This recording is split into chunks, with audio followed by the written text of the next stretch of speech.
নির্বাচনী গণসংযোগের সময় দুর্বৃত্তদের গুলিতে আহত হয়েছেন চট্টগ্রাম ৮ আসনে বিএনপির প্রার্থী এরশাদুল্লাহ। এ সময় গুলিতে নিহত হয়েছেন সারোয়ার বাবলা নামে একজন ব্যক্তি। ঘটনায় নিন্দা জানিয়েছেন বিএনপি মহাসচিব মির্জা ফখরুল ইসলাম আলমগীর। সহকর্মীদের তথ্য ও ছবিতে প্রতিবেদন। চট্টগ্রাম ৮ আসনে বিএনপির মনোনয়ন পেয়ে বুধবার সন্ধ্যায় নেতাকর্মীদের নিয়ে গণসংযোগে নামেন চট্টগ্রাম মহানগর বিএনপির আহ্বায়ক এরশাদুল্লাহ।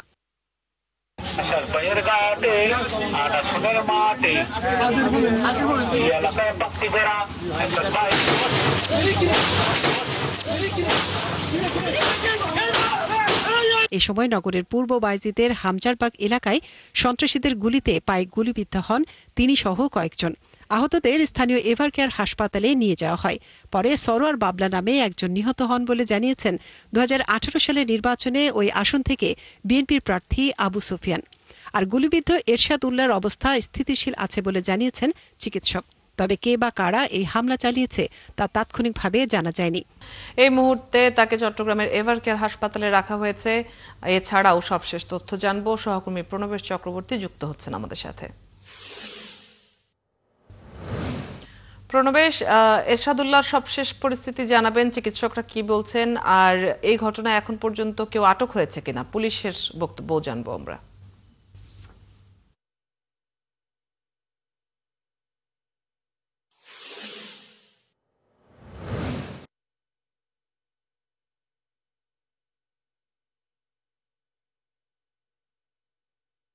আমরা এখন এভারকেয়ার হাসপাতালে আছি। এখানে চট্টগ্রাম মহানগর বিএনপির আহ্বায়ক এরশাদুল্লাহ অর্থাৎ চট্টগ্রাম ৮ আসন থেকে যিনি সম্প্রতি বিএনপি থেকে মনোনয়ন পেয়েছেন তাকে নিয়ে আসা হয়েছে। আমরা যতটুকু শুনেছি তাকে ওটিতে নেওয়া হয়েছে, তবে তার শারীরিক অবস্থা স্থিতিশীল রয়েছে বলে আমরা জানতে পেরেছি। আমরা দেখতে পাচ্ছি পুরো এভারকেয়ার পুরো চত্বর, এখানে শত শত বিএনপি নেতাকর্মী আসছেন। যেহেতু তিনি বিএনপি চট্টগ্রাম মহানগরের আহ্বায়ক, পাশাপাশি বোয়ালখালী চট্টগ্রাম ৮ আসনে তিনি বিএনপি মনোনীত প্রার্থী পেয়েছেন, ফলে বোয়ালখালী সহ বিভিন্ন জায়গা থেকে নেতাকর্মীরা এখানে ছুটে আসছেন। পুরো এলাকায় আমরা দেখতে পাচ্ছি বিএনপি নেতাকর্মীদের ভিড়। আর এই ঘটনায় সরোয়ার বাবলা নামে একজন নিহত হয়েছে। তা আমরা প্রত্যক্ষদর্শী এবং বিএনপি নেতাকর্মীদের সাথে কথা বলেছিলাম। তারা যেটা আমাদেরকে জানিয়েছিলেন, নির্বাচনী প্রচারণার কাজ চালাচ্ছিলেন তিনি বিকেল ৩টে থেকে। পরবর্তীতে তিনি সন্ধ্যার আগে তিনি নামাজ পড়েছেন নির্বাচনের কার্যক্রম প্রচারণার কার্যক্রম শেষ করে। পরে তিনি বের হয়েছিলেন। এই সময় তিনি তার সাথে কয়েকজন আশপাশে ছিল এবং ওই সময়েই যারা দুর্বৃত্ত তারা হামলা চালায় এবং হামলার ঘটনায় সরোয়ার বাবলা নামে একজন নিহত হয়েছেন।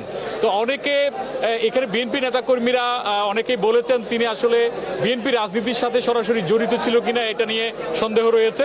তবে এখানে নেতাকর্মীরা বলছেন একটি দুর্বৃত্ত সন্ত্রাসী বাহিনী এই হামলা চালিয়েছে এবং অনেকে বলেছেন যেহেতু এরশাদুল্লাহ এখানে ৮-এ নির্বাচন করছেন, ফলে এই নির্বাচনকে বানচাল করার একটা পরিকল্পনা এখানে থাকতে পারে, ওই জায়গা থেকেই এই ঘটনা ঘটাতে পারে। আমি এখানে যারা উপস্থিত হয়েছেন তাদের কাছ থেকে একটু জানতে চাই আসলে এই ঘটনা কেন হয়েছে বলে আপনারা মনে করছেন এবং কি উদ্দেশ্যে এই ঘটনা হয়েছে। এখন এই মুহূর্তে তো তদন্ত ছাড়া তোমার মনে হয় ইলেকশনকে বিলম্বিত করার জন্য, বর্তমান পরিস্থিতিকে অশান্ত করার জন্য করা যেতে পারে। তবে এটা তদন্ত সাপেক্ষে এর সঠিক ইতিহাসটা বাইরে আসা দরকার। প্রশাসনের কাছে একমাত্র অনুরোধ, আমার দলের পক্ষে আমি এলডিপি সাধারণ সম্পাদক চট্টগ্রাম ৯-এর আমি একজন ক্যান্ডিডেট। আমরা অবশ্যই দাবি করি, আমি কন্দন ডক্টর আলী আমাদের পক্ষ থেকে সমাবেদন জ্ঞাপন করছি। তো এখানে অন্যান্য বিভিন্ন সংগঠনের নেতাকর্মীরাও ছুটে আসছেন, আমরা দেখতে পাচ্ছি তারাও এটার সুষ্ঠু তদন্ত এবং বিচার দাবি করছেন। তো আমরা দেখতে পাচ্ছি যে এখানে বিভিন্ন রাজনৈতিক সংগঠনের নেতাকর্মীরা এবং যারা বিএনপির সাথে যুক্ত আন্দোলনে আছেন তারাও কিন্তু এখানে শরিক হয়েছেন। তো সব মিলে আমরা দেখতে পাচ্ছি একেবারেই বিএনপি নেতাকর্মীরা তো আছেনই, তো পুরো এভারকেয়ার যে জায়গাটি সেটা নেতাকর্মীদের ভিড়ে লোকে লোকারণ্য।